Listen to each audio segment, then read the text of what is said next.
Detik-detik militer Ukraina tewas akibat artileri yang diluncurkan pasukan Rusia. Rekamannya ramai beredar di media sosial Telegram pada Jumat 30 September 2022. Pasukan Rusia diketahui sedang memantau di pos pengamatan. Mereka kemudian melihat ada tentara Ukraina. Spontan, tentara Rusia langsung bergegas mengirimkan koordinat ke artileri. Tidak butuh waktu lama, rudal Rusia langsung menyerang dan melenyapkan pasukan Volodymyr Zelensky. Rusia mengklaim tidak ada yang tersisa dari tentara Ukraina yang terkena serangan itu.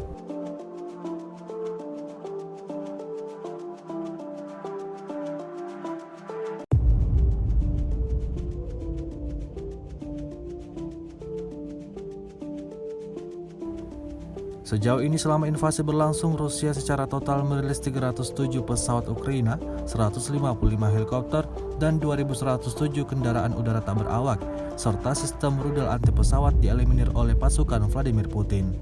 Sementara itu dari kubu Kiev, Kementerian Pertahanan Ukraina melaporkan 430 tentara Rusia dieliminir dalam sehari terakhir. Total 58.580 prajurit Federasi Rusia meninggal sejak awal konflik hingga hari ke-218.